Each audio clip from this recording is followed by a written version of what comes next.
My girlfriend was cheating on me with another man, and when she didn't notice I came home early, I caught them in the act and she discovered something that left her completely stunned. Sup Reddit, my name is Tyler, and I'm 29 years old. What I'm about to tell you happened just a few months ago, but it feels like a lifetime. I never thought I'd be the guy writing one of these posts, but here we are. She didn't even knock when she came through the door that morning. Vanessa just breathed in like she owned the air in the house, like every molecule belonged to her.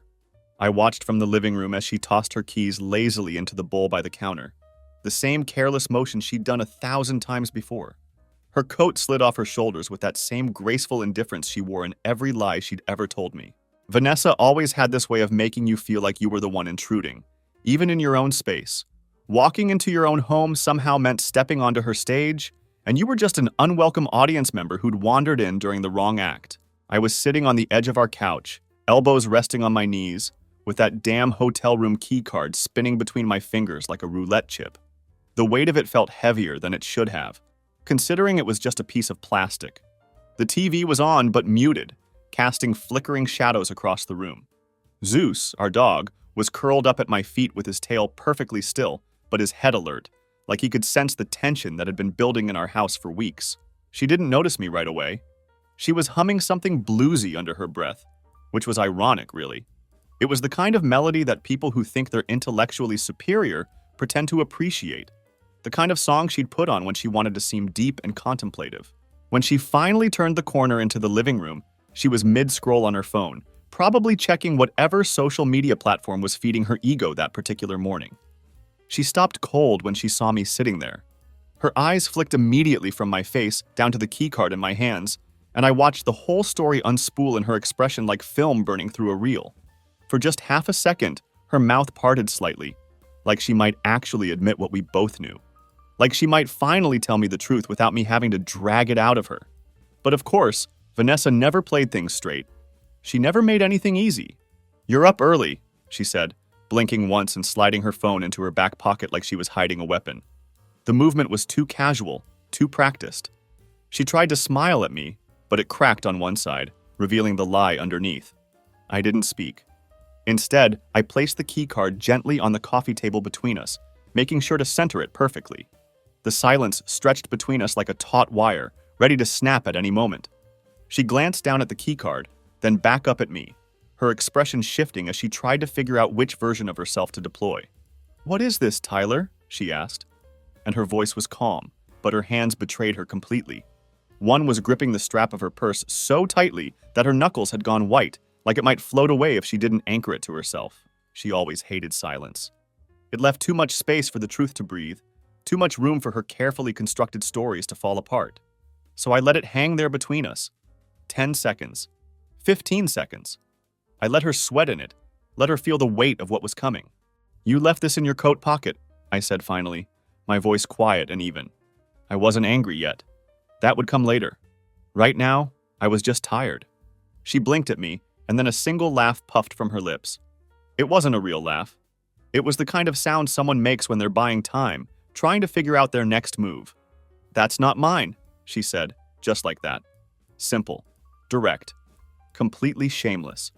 And just like that, I felt the floor inside me start to shift. Not because I believed her, I knew better than that by now, but because she didn't even flinch when she said it. She just stood there and lied to my face, bold as brass, like the truth didn't matter at all. Like reality could be rewritten if she said it with enough confidence. Like facts were just suggestions that could be negotiated away. I stood up slowly, deliberately. Zeus didn't move from his spot, but I could feel his eyes tracking my movement. My voice didn't rise, didn't crack, didn't betray the storm building inside my chest. I went to the hotel, Vanessa. There it was. A flicker. A glitch in the matrix. She blinked too slowly, just a fraction of a second longer than natural, and I saw the first crack appear in her carefully constructed mask. "I asked the guy at the desk," I continued, watching her face. "He told me you checked in with Connor." And there it was. The silence. Not the comfortable kind, not the peaceful kind, but the heavy silence that settles over a room when the truth finally gets spoken out loud. The kind where you can hear your own heartbeat between each second, where the air itself seems to thicken with the weight of what's been revealed. She said nothing. No denial this time. No quick explanation or deflection. No attempt to twist the story or make me doubt what I'd discovered. Just silence, stretching between us like a chasm that had been there all along, hidden under years of carefully choreographed normalcy. Then finally came the scoff. That dismissive little sound she made when she was backed into a corner and needed to go on the offensive. So what? You're stalking me now? Her voice was rising, taking on that sharp edge she used when she wanted to make me feel like the unreasonable one. Going through my stuff? Following me around? Jesus, Tyler, that's psycho behavior. I almost laughed at the audacity of it. That's what she went with. Psycho behavior.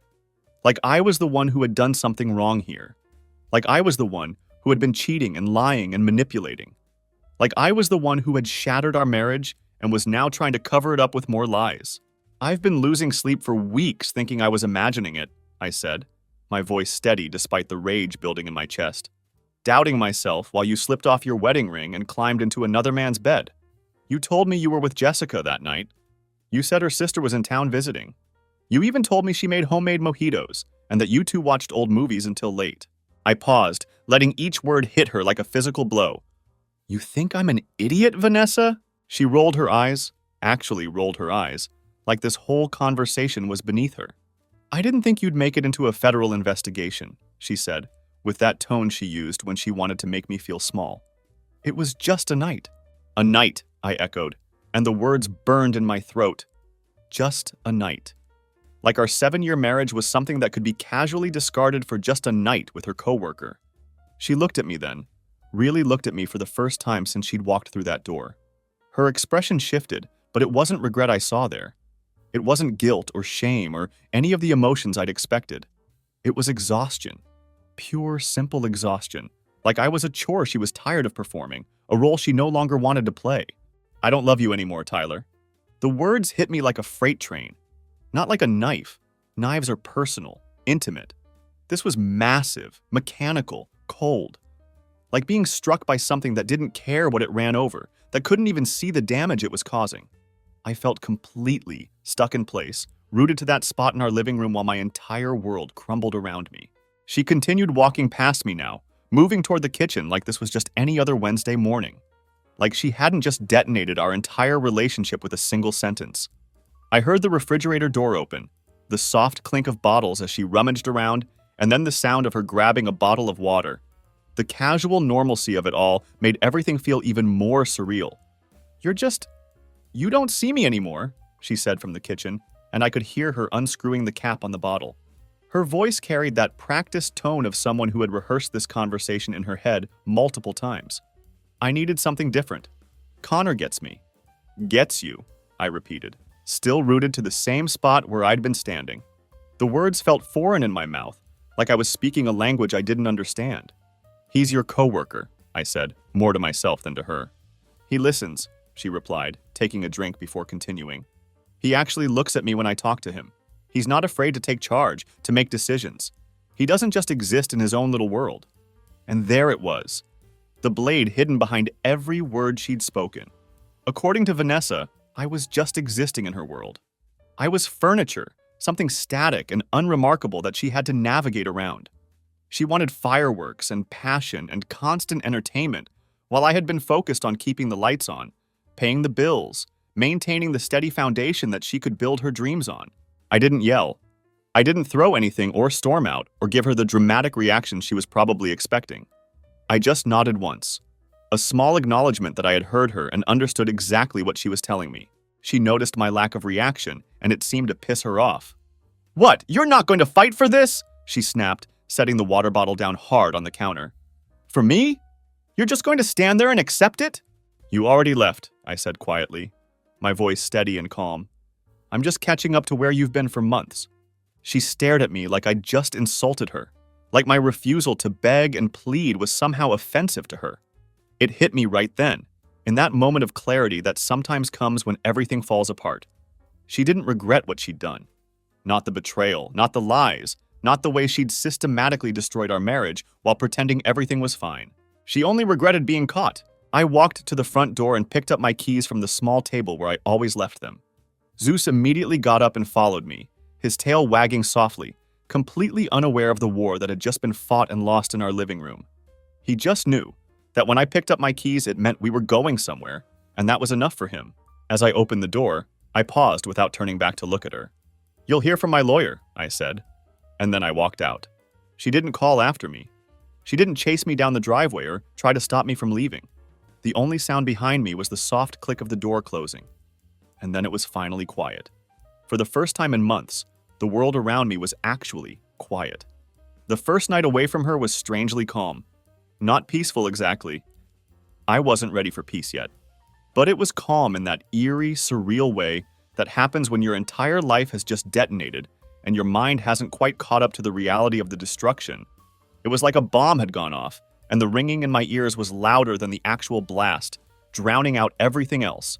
I checked into a long-stay hotel on the north side of town. Nothing fancy, but it was clean and functional. It was one of those places designed for business travelers or people going through divorce limbo. The kind of temporary housing that comes with a kitchenette and a small table that no one ever actually eats at, because eating feels too normal for whatever crisis brought you there. I set my duffel bag down on the bed, and Zeus immediately found a spot near the heater where he curled up into a tight ball. Then I sat on the edge of the bed for what felt like hours, just sitting there in the artificial quiet of the hotel room. I wasn't crying. I wasn't even angry anymore. I was just hollow, like all the feeling had slowly bled out of me over the past few months, and I hadn't even noticed it happening. My phone lit up around midnight, casting a blue glow across the dark hotel room.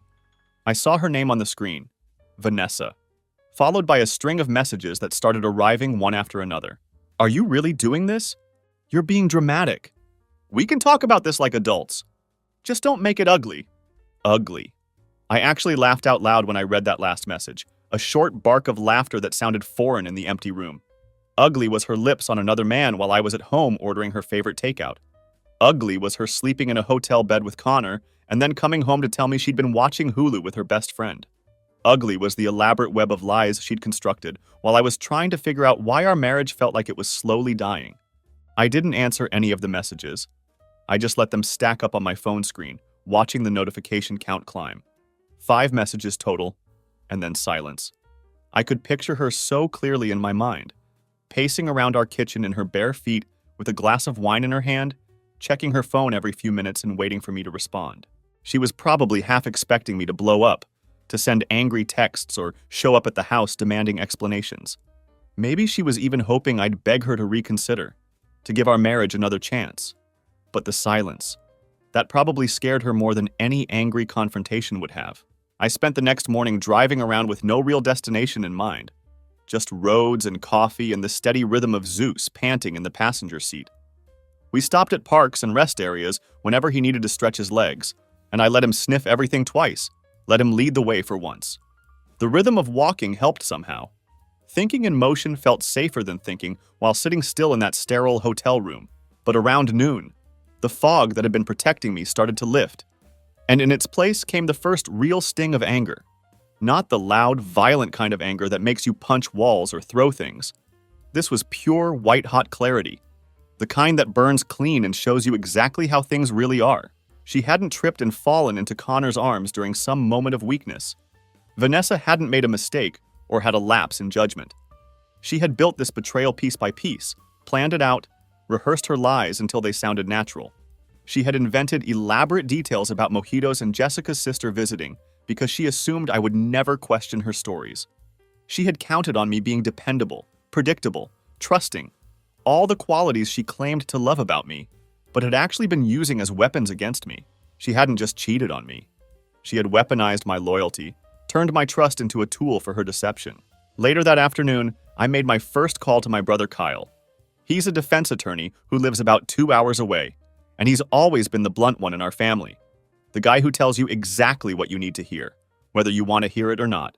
"You want to burn it all down or just walk away clean?" he asked, after I gave him the shortened version of what had happened. "Right now, I want to make her feel everything she made me feel," I said, surprised by the honesty in my own voice. "But mostly, I just want my damn life back." Kyle didn't try to sugarcoat anything or give me false hope about reconciliation. He told me I could file for divorce immediately and recommended a woman named Greer who specialized in high-conflict divorce cases. Attorneys who knew how to handle people who tried to rewrite history when things didn't go their way. Just in case she tries to twist this into something it's not, he added, his voice taking on that serious tone he used in courtrooms. Someone like Vanessa. She's going to rewrite the story the second you stop listening to her version of events. He was absolutely right, and I found that out sooner than I expected. Because not even 24 hours after Kyle's warning, I started getting texts from our mutual friends. Some were awkward and hesitant, others sounded genuinely concerned, but they all had the same underlying message. Hey, Vanessa said you guys had a fight. Everything okay? She told me you've been emotionally distant for a while. Are you doing all right? Vanessa mentioned things have been rough between you two lately. Want to grab a beer and talk? There it was, exactly like Kyle had predicted. She was already building the new version of our story, laying the foundation bricks before the truth could take root and spread. According to Vanessa's revised narrative, I was the one with problems. I was emotionally unavailable, distant, difficult to live with. She was just the unfortunate victim of a husband who had checked out of their marriage. The realization hit me like a physical blow. She had probably been crafting this version of events for months, maybe even before she started sleeping with Connor. She had been setting up her exit strategy, creating a narrative that would make her the sympathetic party when everything inevitably fell apart. I decided to call Jessica directly. The real Jessica, the one who was supposedly hosting mojito nights and sister visits. When she answered the phone, her voice was warm and familiar, completely unaware of the role she'd been assigned in Vanessa's elaborate fiction. Jessica, I need to ask you something, and I need you to be completely honest with me, I said, cutting straight to the point. Did Vanessa come over to your place 3 nights ago? Something about your sister being in town? There was a long pause on the other end of the line. Wait, what? Jessica's voice had changed completely, confusion replacing the initial warmth. I was where? Tyler, what are you talking about? Vanessa told me she was at your place, I explained, my stomach sinking as I realized what I was about to discover. She said your sister was visiting from out of state, and you two had a girls' night. Homemade mojitos, old movies, the whole thing. Oh my God, Jessica whispered, and I could hear the devastation creeping into her voice. Tyler, I haven't seen Vanessa in over a week. My sister hasn't visited in months. I swear to you, I had no idea she was using me as an alibi. I believed her immediately. Jessica sounded genuinely horrified, like she was realizing in real time that she'd been used as Vanessa's human alibi without ever being asked, without ever giving permission. The betrayal went deeper than I'd even imagined. And then it hit me like a sledgehammer. This wasn't new for Vanessa. This wasn't just about Connor or just about that one night at the hotel. This was a pattern, a systematic approach to deception that she'd probably been perfecting for years. Maybe it hadn't always been physical affairs. Maybe it hadn't always been full-blown cheating, but it had always been about the game, the control, the thrill of seeing how much she could bend reality and still be believed. The real story wasn't about Connor at all. He was just the latest prop in her endless performance, the newest plot twist in the drama she was constantly writing and rewriting. Connor was replaceable. What mattered to Vanessa was the power, the ability to manipulate the truth until it served her needs. Suddenly, I didn't want to save anything from our marriage. Not the house with all its memories, not the shared bank accounts, not the version of us that I'd been keeping on life support out of misplaced hope and loyalty. I wasn't going to be a character in her play anymore, dancing to whatever script she decided to write that day. I was going to burn the whole script and walk away from the theater entirely. The divorce papers were filed on a Wednesday morning. It was raining. Not dramatically, not with thunderclaps or the kind of movie scene symbolism that makes everything feel meaningful. Just steady gray rain. The kind where the sky can't be bothered to commit to a real storm, but doesn't want to let the sun through either. I drove downtown to Greer's office through streets that looked exactly the same as they had the day before, even though my entire world had shifted on its axis.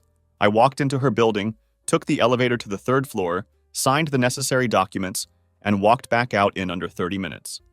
That's how easily 7 years of my life became a stack of paperwork in a manila folder. Greer was everything Kyle had promised, sharp, calm, surgical in her approach. She didn't ask for emotional context or press me for details I wasn't ready to say out loud. She just focused on the important legal questions that would determine how this whole thing played out. Any significant assets in dispute? She asked, pen poised over a legal pad. No. Is she likely to contest the divorce? Not yet, but probably eventually. Do you want to pursue spousal support? No, God, no. Do you want to keep the house? I paused at that question, thinking about all the memories soaked into those walls, All the nights I'd spent lying awake wondering why something felt wrong. No, I said finally. Let her keep it. Let her sit in the ruins of what she destroyed. The whole time I kept thinking about that moment when she looked me straight in the eye and said, "I don't love you anymore, Tyler." Like it was a switch she could just flip. Like 7 years of marriage could be dismissed as easily as changing the channel on the television. And now here I was, walking out of a law office with a manila envelope tucked under my arm and no wedding ring on my finger. The rain was coming down harder now, slipping off my shoulders and soaking through my jacket, but I didn't run for cover. I just let it soak in, let it wash over me like some kind of baptism into this new reality I was stepping into. Later that same day, she called me for the first time since our confrontation in the living room. Not a text this time, an actual phone call. I saw her name light up on my screen and let it ring twice before answering, steeling myself for whatever version of Vanessa I was about to encounter. "Tyler," she started, and her voice was different than it had been that morning in our kitchen. Less composed, sharper around the edges, like she was struggling to maintain the calm facade she usually wore so effortlessly. "I saw the email notification. You actually filed." "Yes," I said simply.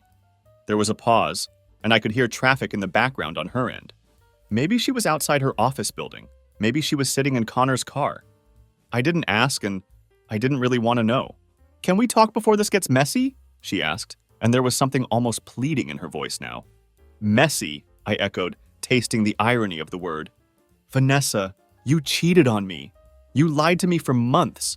You used people who trusted you to cover your tracks and create alibis. You don't get to call this messy just because I won't let you walk away clean. You're acting like I'm some kind of villain," she said, and I could hear a laugh creeping into her voice, like I was being unreasonable for holding her accountable. "Things weren't perfect between us, Tyler. You know that. We both made mistakes." "No one's perfect, Vanessa," I replied, keeping my voice steady. "But I didn't quit on us. You did. You just didn't bother to tell me until after you'd already moved on to someone else." And then she snapped. The mask slipped completely, and I heard the real Vanessa, the one who couldn't stand being held responsible for her own choices. "Oh, grow up, Tyler," she shouted into the phone. "You think marriage is supposed to be some fairy tale that lasts forever? Things got boring. You got boring. You stopped making me feel anything, and Connor actually listens to me when I talk." There it was, the tantrum of a grown woman disguised as justification. She was angry that I wasn't playing my assigned role anymore, angry that I wasn't accepting her version of events where she was the victim and I was the neglectful husband who had driven her into another man's arms. "You think I'm boring," I said quietly, letting her words settle between us. "No, what I think is that you're a coward who couldn't handle being honest. So you chose drama instead. You wanted fireworks, so you lit a match in our living room and then blamed the house when it caught fire." She didn't respond to that. I could hear her breathing hard through her nose, probably trying to come up with another angle of attack. "You don't even love Connor," I continued, the words flowing out of me with a clarity that surprised me. "You just love being wanted. You love the chase, and you love being chased. But when someone actually commits to you, when someone actually stays and tries to build something real, you break the glass and blame everyone else for the mess." Her silence was louder than her shouting had been. It stretched between us like a chasm, filled with all the things she couldn't say because they were true. "You can have the house," I said finally. "I've already moved out. I'll send someone to get my things. You don't have to see me again." "I didn't think you'd be this cold," she said, and there was something brittle in her voice now. Not sadness exactly, disappointment. Like she had expected me to keep orbiting around her gravity indefinitely. Like she thought I would always be there waiting for her to decide she wanted me back. "You should have thought about that before you checked into that hotel," I said, and then I ended the call before she could respond. That night, I allowed myself to drink a little. Not much, just enough to feel some warmth in my chest instead of the persistent cold that had settled in my spine. I walked Zeus down to the lake trail near the hotel, letting him sniff everything twice and lead the way, while I tried to process everything that had happened in the span of a single day. For the first time in weeks, I didn't feel like I had to constantly watch my back or second-guess every conversation. I wasn't walking on eggshells anymore, wasn't trying to decode hidden meanings in casual comments. When we got back to the hotel room, there was an envelope that had been slipped under my door. Inside was a handwritten note on expensive stationery, the kind Vanessa used for thank you cards and invitations. "You're throwing everything away, but go ahead and burn it down. Just know you'll never find someone like me again." There was no signature, but it didn't need one. Vanessa hadn't written that note for closure or to apologize. She'd written it because she was losing control of the narrative, losing her ability to manipulate the situation to her advantage. It was one last attempt to make me doubt my decision, to plant a seed of regret that might grow into something she could exploit later. I tore the note in half, then in half again, then again until the pieces were too small to read. Zeus barked once from his corner of the room, almost like he approved of my decision. I sat back down on the bed, knowing with absolute certainty that the real storm hadn't even started yet. 3 days after the divorce papers were filed, I got an email from HR at my company that made my blood run cold. The subject line was simple and ominous. Required meeting, ethics inquiry. Apparently, Vanessa had contacted my company's ethics office with some very serious allegations. According to her complaint, I had accessed her private information without consent and engaged in what she termed threatening behavior. The language in the email was deliberately vague and carefully worded, the kind of accusations that raise immediate red flags without having to provide specific evidence or proof. I sat at my desk reading the email over and over, my hands clenched so tightly that the veins stood out against my skin. She wasn't just trying to destroy our marriage anymore. She was actively trying to destroy my career, my reputation, everything I had built independently of her. This was her nuclear option, her way of making sure that if she couldn't have me back, she could at least make me regret ever leaving. I called my manager immediately. He'd known me for 5 years, had watched me come in early and stay late, had seen me mentor new hires and handle difficult projects without complaint. I'd never caused a scene, never been involved in any kind of workplace drama, never given anyone a reason to question my character or professionalism. "I have to ask, man," he said, and I could hear the tension in his voice. "Is there any truth to these allegations? I mean, any truth at all?" "No," I said without hesitation, looking him straight in the eye. "This is retaliation because I filed for divorce. She's trying to punish me for refusing to play along with her version of events." To his credit, he believed me, or at least he said he did. But I could see the doubt creeping in around the edges, the way his expression shifted when he thought I wasn't looking. The damage was already done, regardless of whether the allegations were true or false. HR had to schedule what they called a neutral inquiry. Corporate speak for, "We're covering our legal liability while we figure out if you're going to be a problem for us." That was Vanessa's next strategic move. If she couldn't guilt me back into the marriage, if she couldn't manipulate me into accepting her behavior, then she would try to make me regret leaving by attacking everything else I cared about. She wanted chaos, wanted me to break under the pressure, wanted me to come crawling back and beg her to make it all stop. But I didn't break. Instead, I made a decision that I probably should have made weeks earlier. I hired someone, a private investigator with experience in marital misconduct cases. Not because I wanted revenge, and not because I cared about Connor's job title or how many other hotel keycards might be floating around out there. I hired him because I needed proof, documented evidence that would protect me when Vanessa inevitably tried to rewrite history even further, because that's exactly what she was going to do. This character assassination attempt was just the beginning. If I let her control the narrative, she would rewrite our entire 7-year marriage, turning herself into the victim and me into the villain who had driven her away through neglect and emotional abuse. 2 days later, the investigator called me with results that exceeded even my worst expectations. "Mr. Cole, I found something," he said, his voice carrying that neutral professionalism that private investigators perfect. "Actually, I found more than something. I'm sending you a comprehensive file right now." The email that arrived in my inbox a few minutes later contained a folder full of photographs, all of them time-stamped and professionally documented.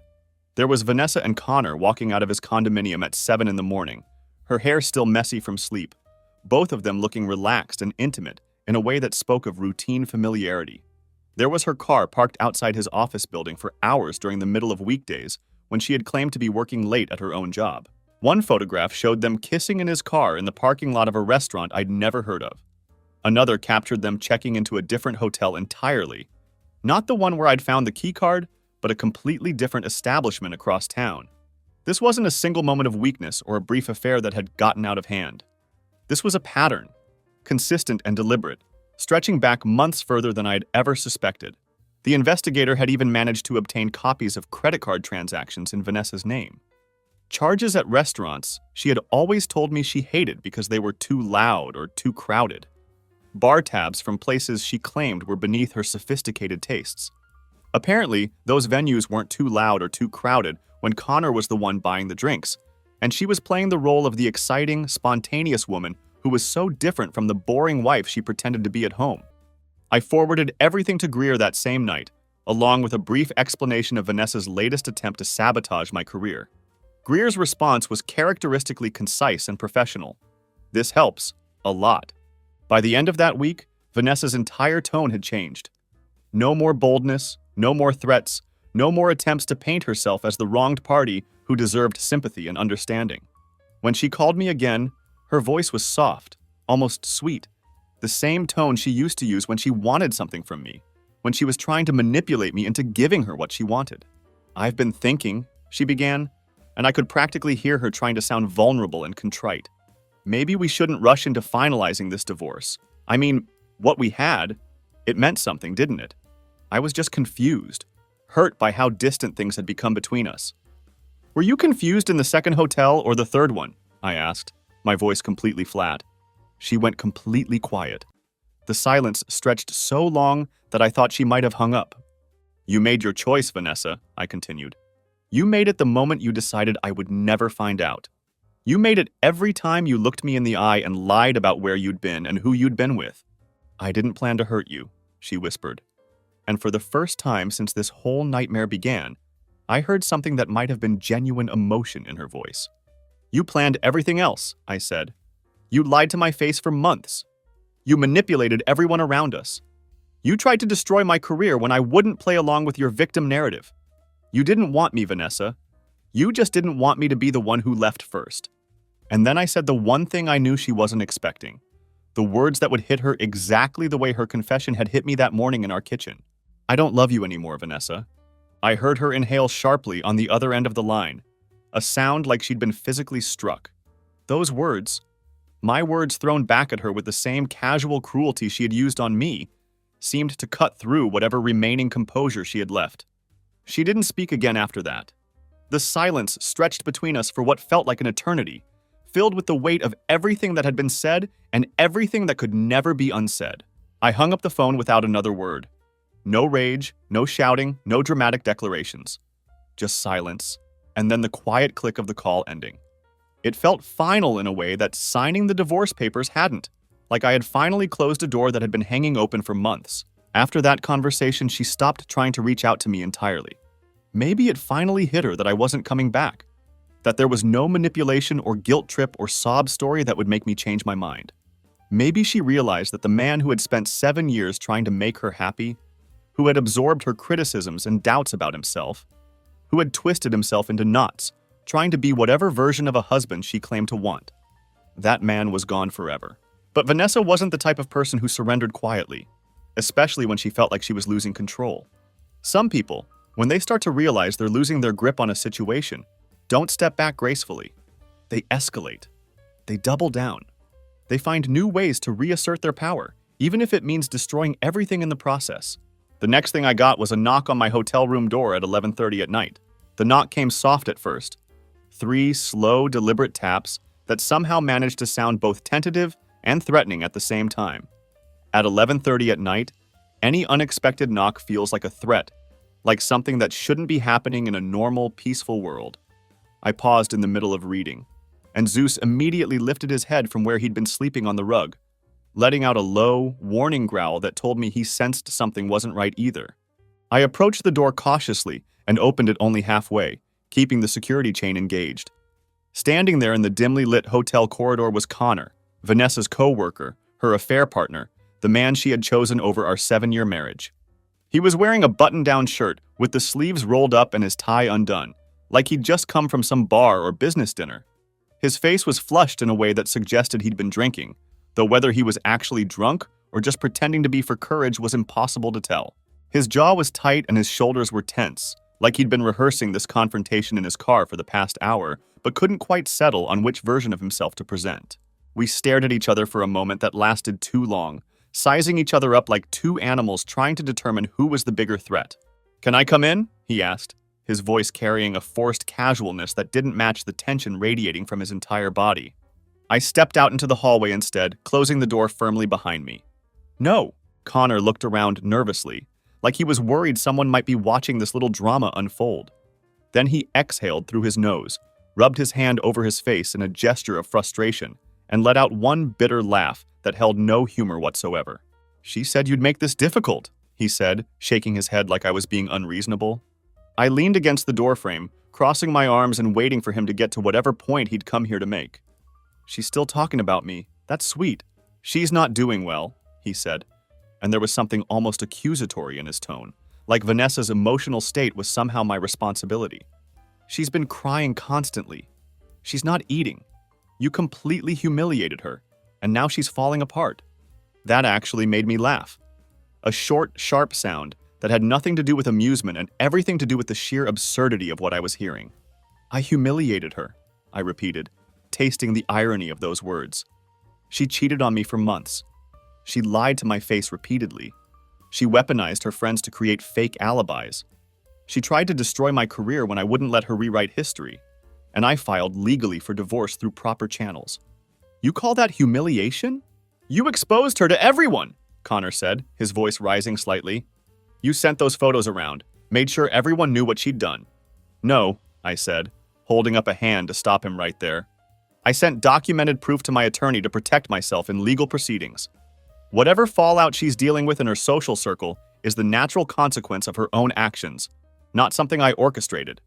He shifted his weight from one foot to the other, like he hadn't expected me to respond so calmly, like he had been hoping for a shouting match or maybe even a physical confrontation that would give him something concrete to report back to Vanessa. "You need to leave," I said, my voice steady and final. "Right now." But he didn't move. Instead, his shoulders tensed even more, and I could see him working himself up to whatever he'd really come here to say. "You don't have to go nuclear just because she didn't love you the way you wanted her to," he said. And there it was. The little dagger. The twist of the knife that he'd been building up to this entire time. He was trying to provoke me, trying to get under my skin and make me react emotionally. Maybe Vanessa had sent him here hoping he could accomplish what she couldn't, getting me angry enough to do something stupid that she could use against me later. "She ever tell you how we met?" I asked, keeping my voice conversational and calm. Connor blinked, clearly not expecting that response. He didn't answer, just stared at me with a confused expression. "She had a boyfriend," I continued, watching his face carefully. "Freshman year of college. Really nice guy from what I heard. She cheated on him with me. Swore it was different that time. Swore I was the one.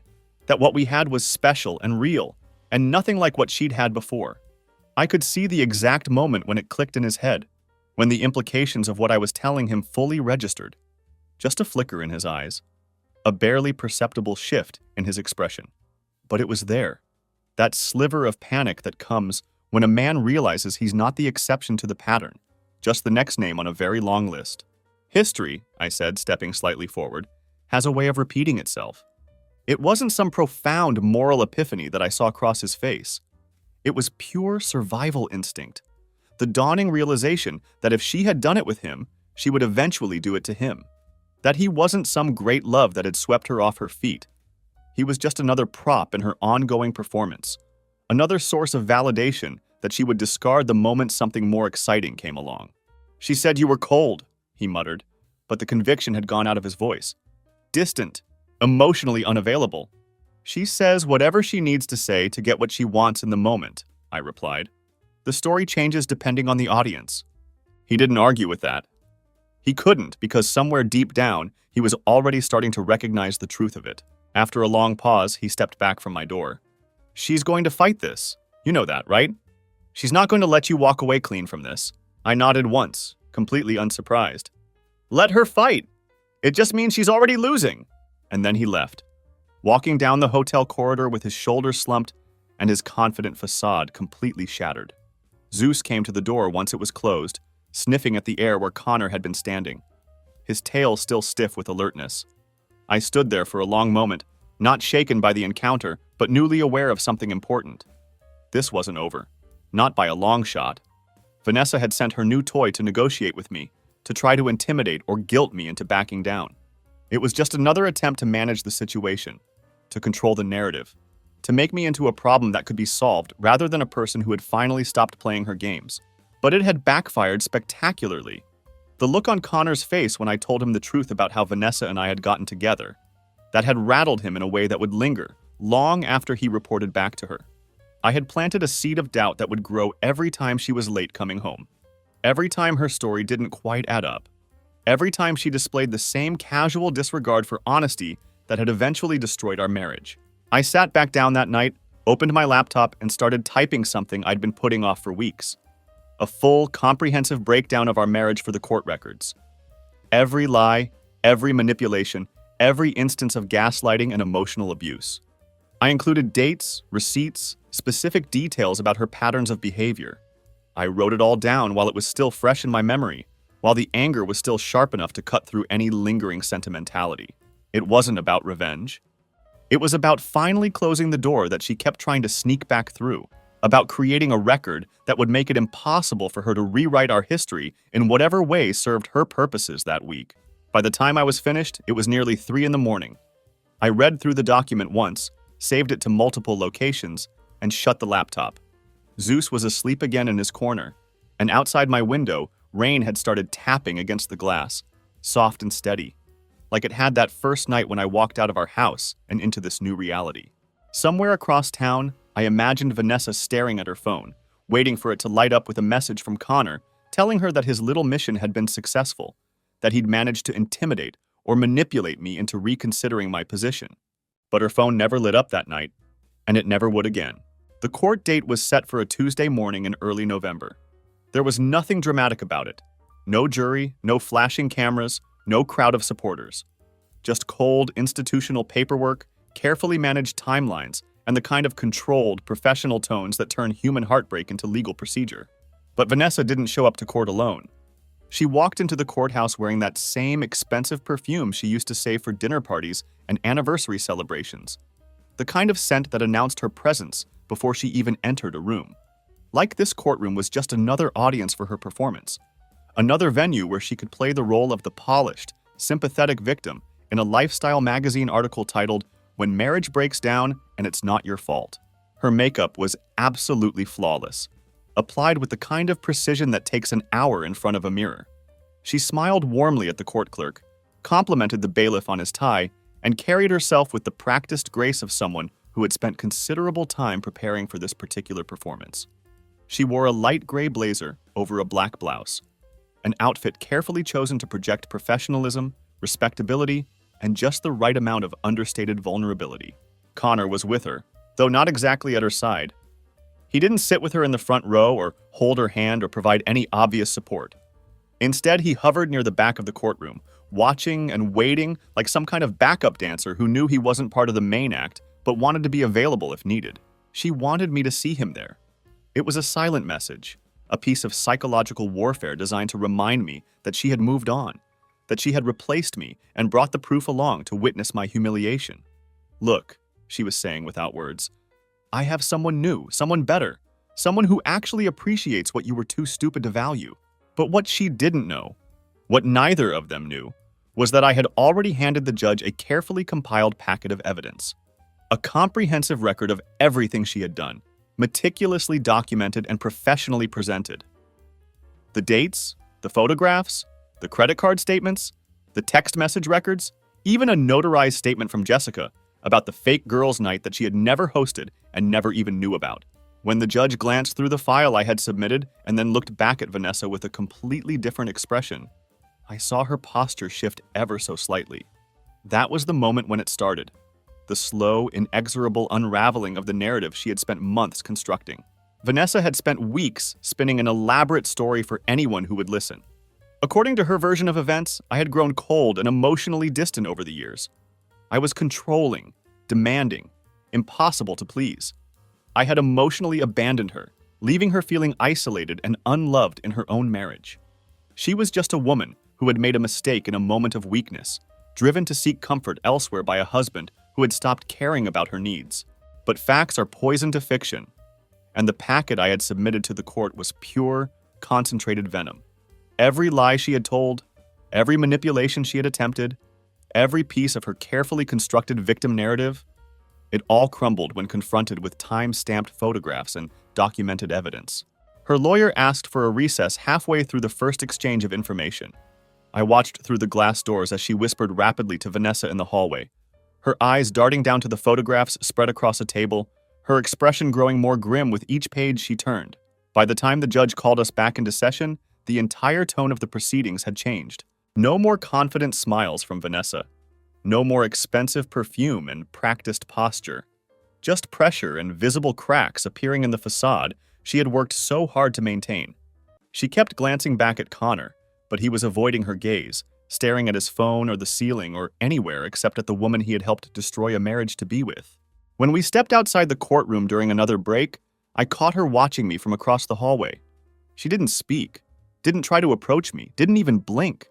She just stared like she didn't recognize the man sitting at the defendant's table. The man who wasn't begging for her forgiveness anymore, who wasn't trying to negotiate his way back into her good graces. I met her eyes and held them for a long moment, then turned my back and walked to the vending machine in the corner. I bought a bottle of water and drank it slowly, taking my time, letting her watch me exist in a world where she no longer had any power over my emotions or my decisions. On the way back into the courtroom, Connor approached me in the hallway. His earlier confidence was completely gone, replaced by something that looked almost like nervousness. "Can I talk to you for a minute?" he asked, his voice low and uncertain. I stopped and stared at him, but I didn't answer. I just waited to see what he thought was worth saying. "She told me you were different," he started, the words coming out in a rush like he'd been rehearsing them. "That you were shutting her out emotionally, that she was miserable in the marriage, that you two hadn't been connecting for years. She tell you I was paying her phone bill while she was texting you from my couch?" I asked, keeping my voice conversational. That shut him up completely. His mouth opened and closed like he was trying to find words that wouldn't come. "She lied to you too," I said, almost gently. "Don't take it personally. She's got impressive range when it comes to creating whatever truth serves her needs in the moment." He looked like he wanted to say something else. Maybe apologize. Maybe defend her. Maybe ask me questions he wasn't sure he wanted answered. But the words stuck in his throat. Instead, he stepped back, nodded once in a gesture that might have been acknowledgement or defeat, and walked away. Out the courthouse doors, into the parking lot, and out of the building entirely. He didn't come back inside for the rest of the proceedings. That felt final, like the last piece of Vanessa's support system crumbling away when she needed it most. We returned to the courtroom for the final session. The judge looked at both of us with the kind of expression that suggested she had seen this exact scenario play out hundreds of times before. Another marriage destroyed by infidelity, another case where the evidence was so overwhelming that there wasn't really much left to discuss. "Given the information submitted and the lack of meaningful contest from the respondent," she said, her eyes flicking briefly to Vanessa's lawyer, who was now looking like she wished she had never taken this case. "This divorce will proceed under grounds of marital misconduct uncontested by the petitioner." Translation: Vanessa couldn't lie her way out of this one. The evidence was too clear, too well documented, too comprehensive for any reasonable person to dispute. Her attempt to rewrite history had failed completely.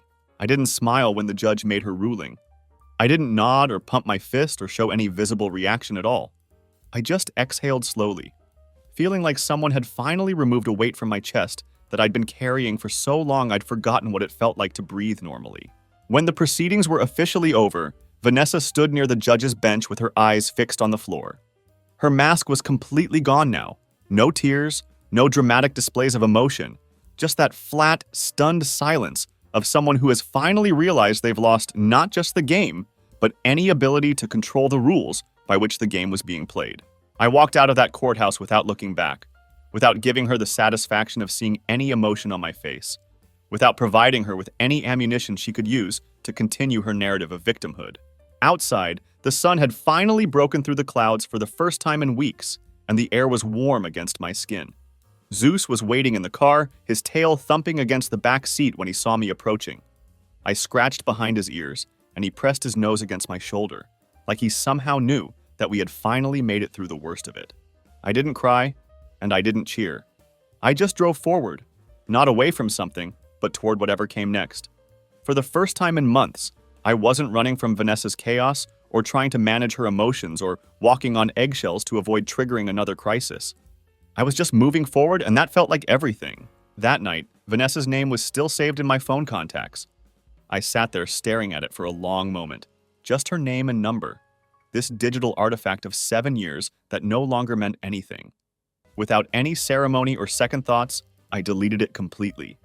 And for the first time in months, I slept through the entire night without waking up once. The strange thing about endings is how quiet they actually are. There's no explosion, no rolling credits, no dramatic music swelling in the background. Just absence. A slow fade to black that happens so gradually you don't notice it until you're already living in the silence. Vanessa was gone now, and not just in the obvious ways. Not just out of the house or absent from the courtroom, or missing from my phone. She was gone in the way that people fade from a dream after you wake up. You remember the general shape of them, the emotional impact they had, but the specific details don't stick around long enough to hurt you anymore. And yet the fallout from our relationship didn't stop just because the legal proceedings were over. About a week after the final hearing, Vanessa started posting on social media with a vengeance. These weren't angry rants or bitter accusations. She was too smart for anything that obvious. Instead, she launched into a carefully curated performance of personal growth and spiritual awakening. Instagram stories full of sunrise yoga sessions and green smoothies. Twitter posts with inspirational quotes about overcoming adversity. Carefully staged photographs with vague captions like, "Healing isn't linear, you know." And growth happens when you're brave enough to let go of what's holding you back. The most infuriating part was how she positioned herself in these posts. Not as someone who had destroyed a marriage through lies and betrayal, but as a woman who had found the courage to walk away from a toxic situation. She was the phoenix rising from the ashes, the misunderstood heroine finding her authentic truth after years of being stifled and unappreciated. And then came the real masterpiece, the post that made me understand exactly how deep her need for validation really went. Sometimes walking away from toxicity is the most loving thing you can do for yourself. Toxicity. She was rewriting the entire story again, turning herself into the victim of my supposed emotional abuse, the brave survivor who had finally escaped a harmful relationship. It was such a complete inversion of reality that it took my breath away. But this time, I didn't care. Not because it didn't sting. Of course it did. Not because I didn't recognize the calculated cruelty behind her public narrative. But because I finally understood the fundamental truth about Vanessa that had taken me 7 years to see clearly. She didn't just want to win. She wanted applause. She needed an audience for her pain, her growth, her transformation, her victimhood. If she couldn't get validation from me anymore, she would build a stage somewhere else and perform for whoever was willing to watch and comment and tell her how strong and inspiring she was. People like Vanessa don't crave love. They crave attention. They don't want partners. They want audiences. And the moment you stop clapping, stop providing the emotional feedback they need to feel important, they start looking for someone else to fill that role. A few friends reached out to check on me. The real friends, the ones who knew me well enough to see through the carefully constructed social media narrative that Vanessa was spinning. Jessica sent me a message that was equal parts supportive and disgusted. "She's trying to spin this whole thing like you were some kind of villain. I shut that down every time someone brings it up. Just so you know." Another message came from my cousin Michelle, who had apparently been following Vanessa's online transformation with morbid fascination. She posted a photo with Connor yesterday. Caption said, "When it's real, you just know." I nearly threw up reading it. I didn't respond to either message right away because I honestly didn't have anything meaningful to say. What could I tell them? Let her put on her show. Let people watch and judge and form whatever opinions they wanted based on her carefully edited version of events. I was done being part of the script, done caring about the reviews of a performance I was no longer participating in. But not everything from our shared past could be left behind as easily as deleting a phone number or ignoring social media posts. There was still the house, the place where we had lived together for 4 years, where we had made plans and shared meals and built what I thought was a life together.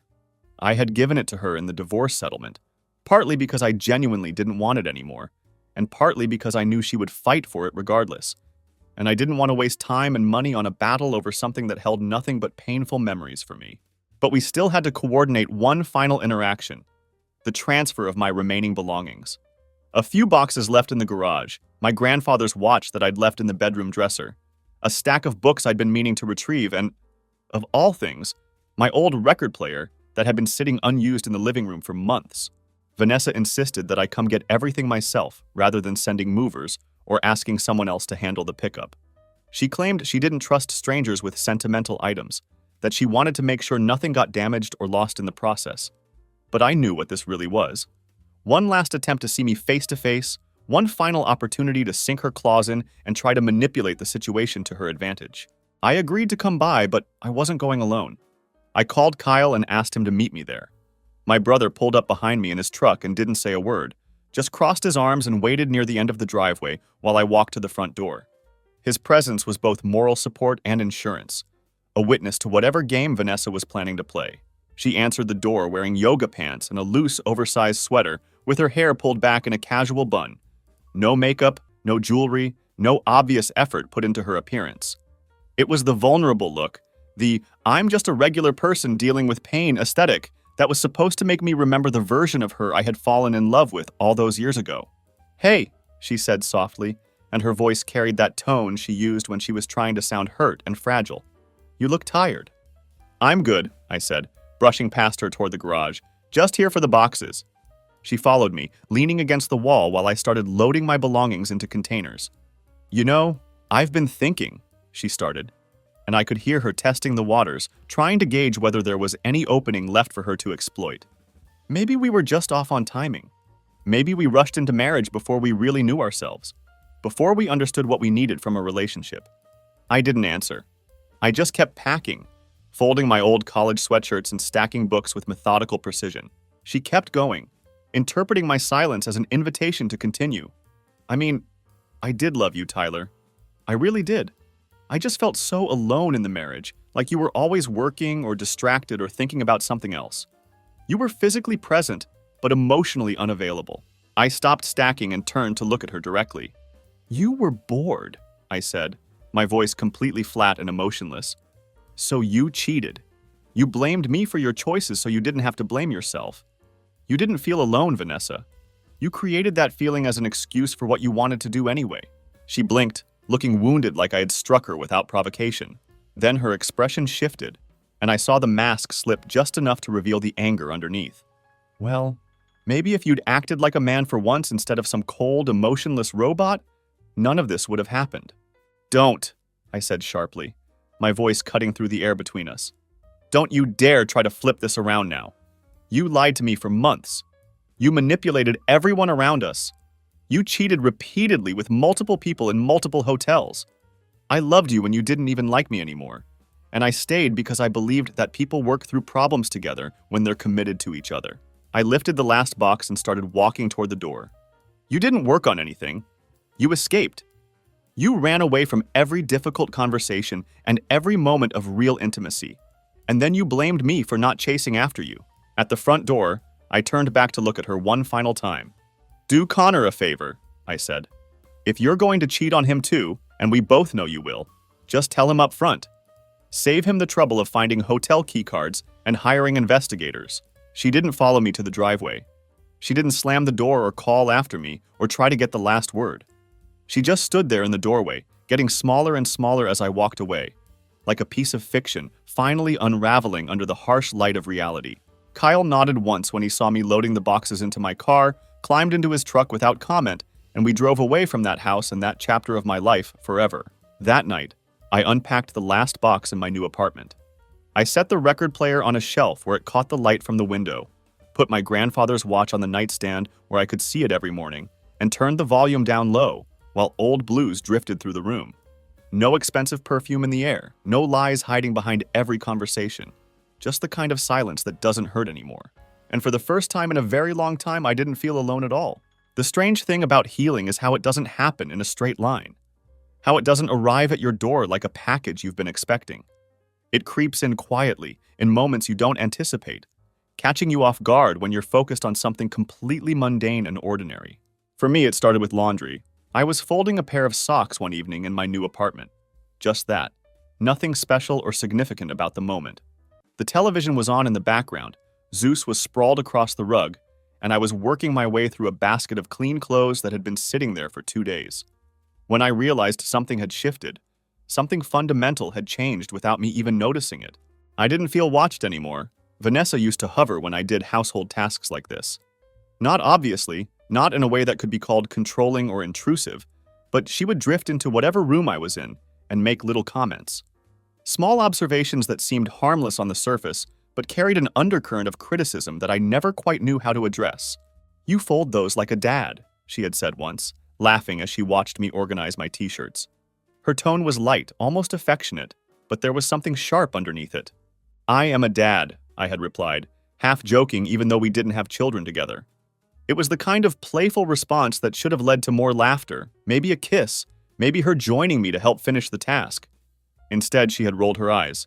"No, you're not. You're just domesticated."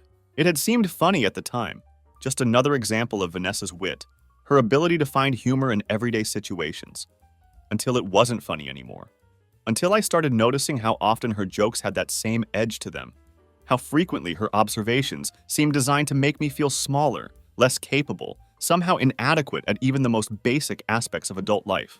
That same night, as I was putting my clothes away in the dresser of my new bedroom, I got a text from an unexpected source. Vanessa's mother, a woman I hadn't spoken to in almost a year, whose name appearing on my phone screen made my heart skip in a way that had nothing to do with fear and everything to do with uncertainty about what part of my past she might represent now. "Hi, Tyler, I hope this isn't crossing a line," the first message read. "I just wanted to say I'm sorry for everything that happened.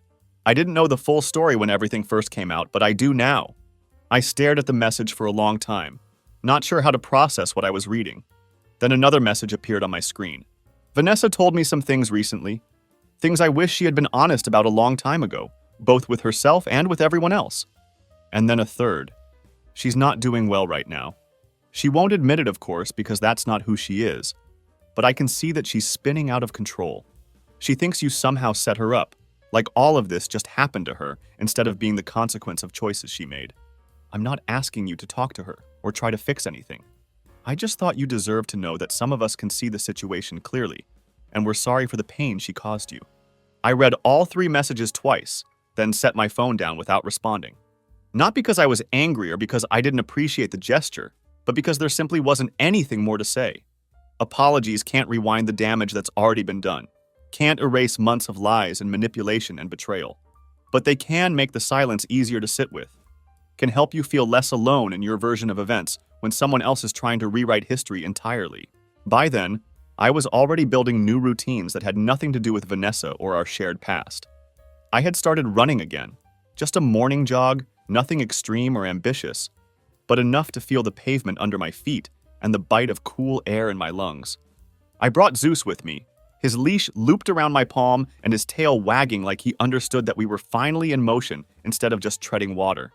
New apartment, new habits, fewer explanations to give to anyone about where I was going or when I'd be back. And most importantly, a clarity about my own thoughts and feelings that didn't feel forced or artificial, that wasn't constantly being questioned or undermined by someone who needed me to doubt my own perceptions. Then one afternoon I saw her. I was walking back from a coffee shop near my apartment when I spotted Vanessa across the street, sitting alone at a small table outside a cafe I'd never noticed before. She had a coffee cup in front of her, but she wasn't drinking from it. Instead, she was staring at her phone like it might suddenly apologize to her, like it held the answers to questions she didn't know how to ask. She didn't see me, and I didn't change my route or try to avoid her. I just kept walking at the same pace I'd been maintaining. But for a brief moment, I found myself studying her through the cafe window. She looked tired in a way that went deeper than just needing sleep. Smaller somehow, though not physically, Vanessa had always been trim and put together, always conscious of her appearance and how others perceived her. But something in her posture had changed, something fundamental about the way she carried herself. Like her confidence had frayed around the edges, like the performance of being Vanessa was costing her more energy than it was providing in return. Like maybe, for the first time in her adult life, the audience wasn't buying what she was selling. Part of me had expected to feel satisfaction when I saw her like that, sitting alone and obviously struggling with whatever version of reality she was trying to construct for herself. But I didn't feel satisfied, and I didn't feel vindicated.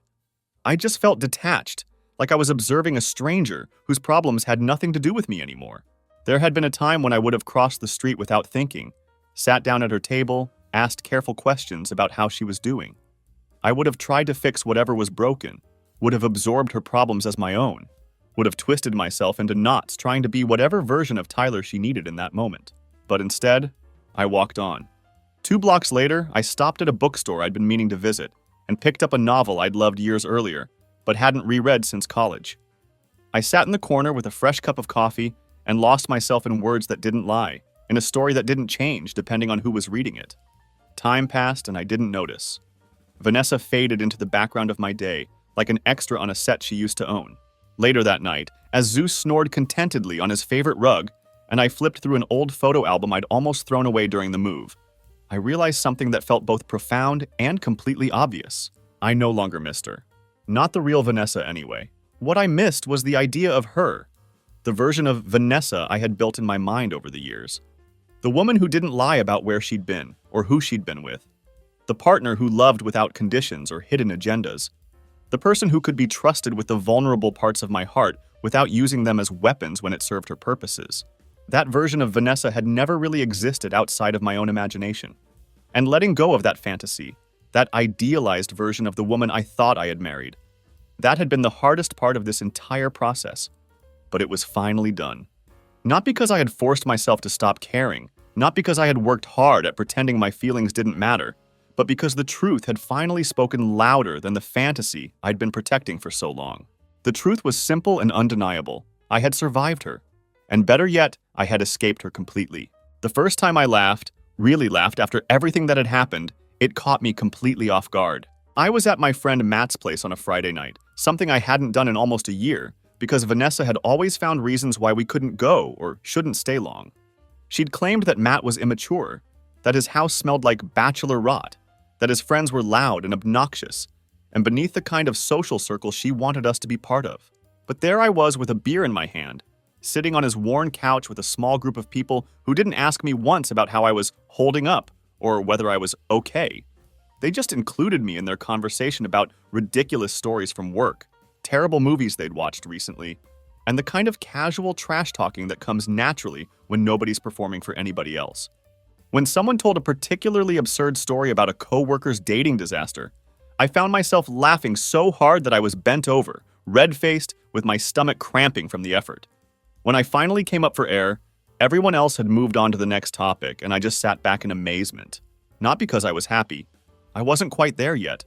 But because for the first time in forever, I had felt something that belonged entirely to me. Something that wasn't tied to Vanessa, or filtered through her opinions, or measured against her standards for what was appropriate or worthwhile. I left Matt's place close to midnight, and on the drive home I rolled down all the windows despite the cool November air. No music, just the sound of wind and the hum of tires on asphalt. And I realized that I hadn't thought about Vanessa at all during the entire evening. But as it turned out, she was still thinking about me. I found out the next morning when Jessica called me, her voice carrying that mixture of disbelief and outrage that I'd become familiar with over the past few months. "Tyler, you're not going to believe this," she said before I'd even finished saying hello. "I'm sending you screenshots right now. You need to see what she's been posting."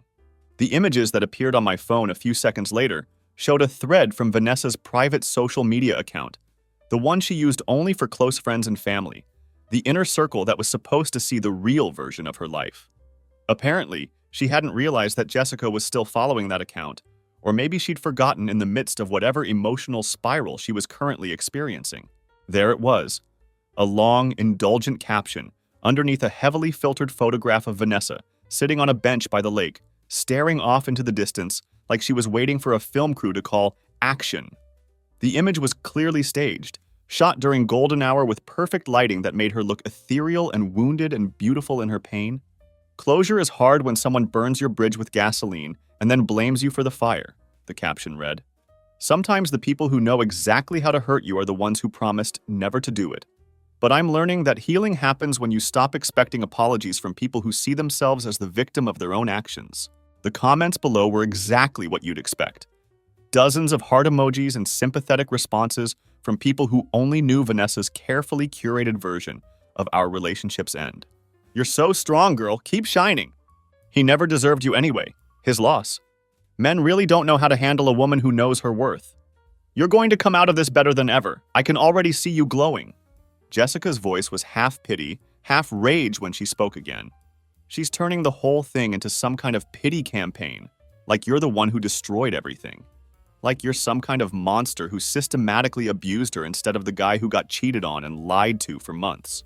I stared at the screenshots for a long time, reading through the comments and absorbing the sheer audacity of what Vanessa was doing. She had transformed herself into a goddess of heartbreak, posting carefully filtered grief for likes and sympathy from people who had no idea what had actually happened between us. But what struck me most wasn't the dishonesty. I'd expected that. It was the desperation underneath it all, the way she couldn't stand losing control of the story. She didn't want me back. That much was clear from everything she'd done since I left. What she wanted was the narrative back. The ability to be the central character in a drama where she was the sympathetic heroine rather than the person who had systematically destroyed a 7-year relationship through lies and betrayal. I'm not going to respond to any of this, I told Jessica. Let her perform for whoever wants to watch. I'm done being part of her audience. But narratives have a way of colliding with reality, and the truth has a tendency to surface no matter how many filters you apply to it. That same week, something else happened that completely changed the dynamic of Vanessa's carefully constructed victim narrative. I got a message request on Facebook from Connor. Not a text or a phone call, but a formal message request like we were strangers who had never met.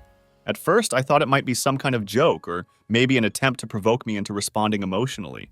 But the profile was definitely real. The same guy I'd encountered that night at my hotel, still posting gym selfies and motivational quotes about grinding and leveling up, still trying to project the image of a successful man who had his life completely figured out. The message itself was straightforward and surprisingly honest. Hey, don't worry, I'm not here to fight or cause drama. I just wanted to say that you were right about everything. I stared at those words for a long time, not quite sure I was reading them correctly. Then a second message appeared on my screen. She cheated on me too, with some guy from her spin class. Found out 2 days ago when I saw the text on her phone.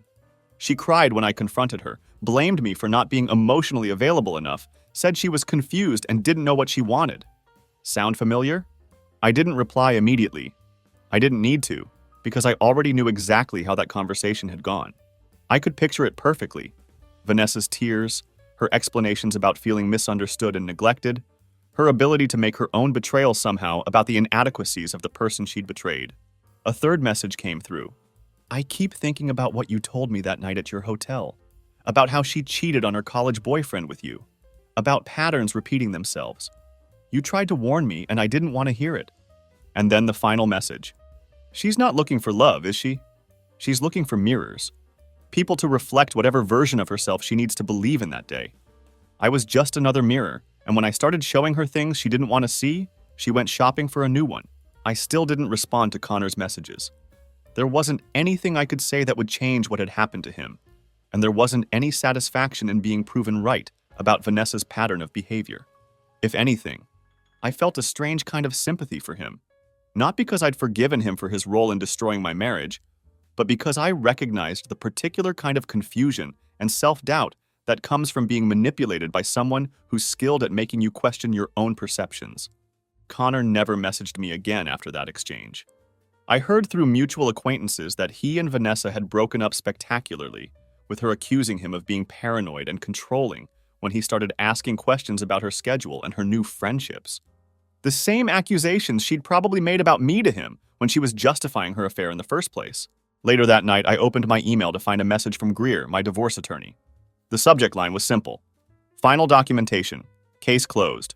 The divorce had been officially processed, finalized, stamped, and filed with the state. All the paperwork was complete.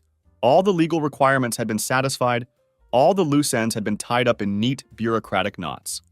What had once been a marriage was now just a file number in some clerk's office, a stack of papers that proved what had once existed and no longer did.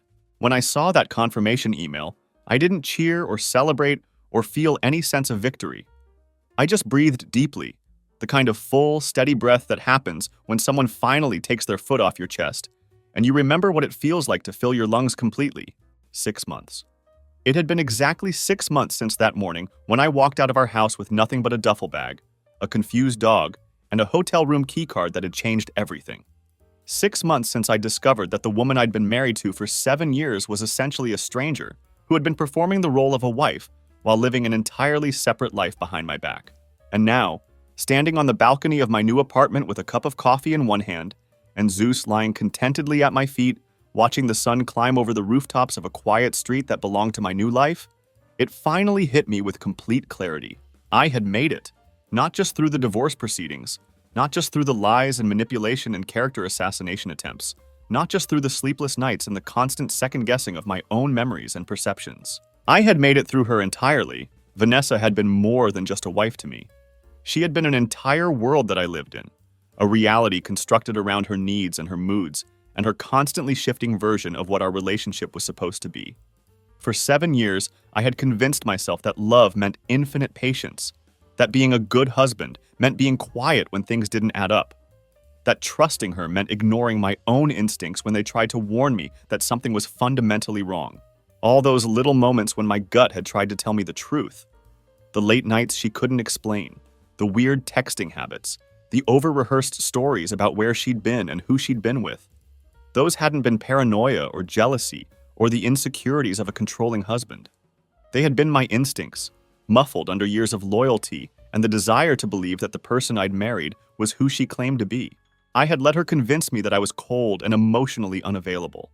I had let her convince me that I was the problem in our marriage, that my inability to make her feel constantly excited and validated was a character flaw that justified her looking elsewhere for satisfaction.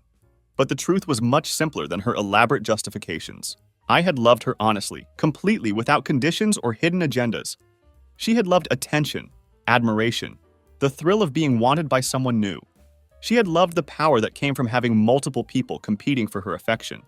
She had loved the mirror, not the man holding it. She had once told me, during one of our final fights before everything came crashing down, that she felt like she was drowning in normal, that I didn't make her feel anything anymore, that our relationship had become boring and predictable and suffocating in its stability. But love isn't supposed to be a constant high, an endless source of drama and excitement and emotional intensity. It's not meant to be intoxicating or addictive or performative. It's meant to be real, sustainable, built on a foundation of trust and honesty and mutual respect that can weather the ordinary moments as well as the extraordinary ones. She had wanted shiny, dramatic, Instagram-worthy passion.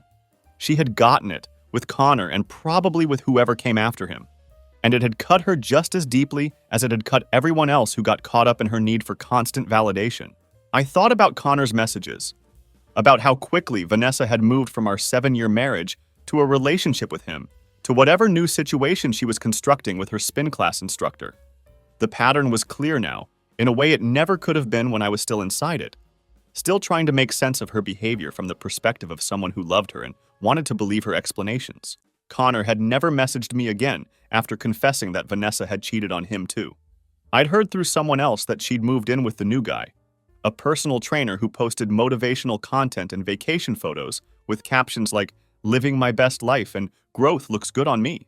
I didn't laugh when I heard about her latest relationship, and I didn't feel vindicated by how predictable it all was, because I knew exactly how it would end. Maybe not today or tomorrow, but eventually, inevitably. When the attention faded, when the novelty wore off, when the mirror cracked and stopped reflecting the version of herself she wanted to see, she would tear it all down again and start looking for the next source of validation. I sat on my balcony that morning, watching the city wake up around me, with Zeus dozing peacefully with his head resting on my foot. The coffee was bitter and perfect. The sun was warm on my face, and for the first time in years, I felt completely present in my own life. I was happy. Not the kind of happiness that gets posted on social media or needs to be seen by others to feel real. Not the dramatic, explosive joy that burns bright and fast before crashing into disappointment. Just the quiet, sustainable kind of happiness that grows slowly in the soil left behind after everything else burns away. I had started dating again, tentatively and without any urgency to replace what I'd lost. I'd met someone a few weeks earlier, a woman named Lily, who was kind and straightforward and refreshingly honest about what she wanted and how she felt. We'd taken Zeus on a trail hike and talked about everything except our past relationships, and it had felt easy in a way I'd forgotten was possible. Maybe it would turn into something meaningful, maybe it wouldn't. But for the first time in years, I wasn't rushing toward any particular outcome or building elaborate fantasies on shifting ground. I wasn't trying to decode hidden meanings in casual conversations or walking on eggshells to avoid triggering some emotional crisis. And if I could go back, if I could somehow travel through time and stop my younger self from walking into Vanessa's orbit all those years ago, if I could prevent the 7 years of slow manipulation and gaslighting and emotional abuse that had nearly convinced me I was the problem in our relationship, No, I wouldn't change any of it, because I had needed to break completely, to have my understanding of love and trust and partnership shattered so thoroughly that I had no choice but to rebuild it from scratch. I had needed to learn the difference between loving someone and being addicted to their approval, between supporting a partner and absorbing their dysfunction as my own responsibility. So here's what I'll say to anyone reading this who might be where I was 2 years ago, who might be lying awake at night wondering if they're imagining things, if they're being too sensitive, if the person they love really cares about them, or just sees them as a convenient source of emotional stability while they explore other options. Believe your gut. Trust your instincts, even when someone you love is telling you that your perceptions are wrong. Don't romanticize disrespect or make excuses for behavior that makes you feel small and confused and constantly off balance. And when someone shows you who they really are, not through their words or their promises or their explanations, but through their consistent actions over time, stop editing the image to match what you want to see. Closure doesn't come from their apology, their explanation, or their sudden realization of what they've lost. It comes the moment you stop needing any of those things, the moment you stop waiting for them to validate your version of reality. Vanessa had once told me, during one of her final attempts to hurt me before I stopped responding to her provocations entirely, that I would never find someone like her again. She was absolutely right. Thank God,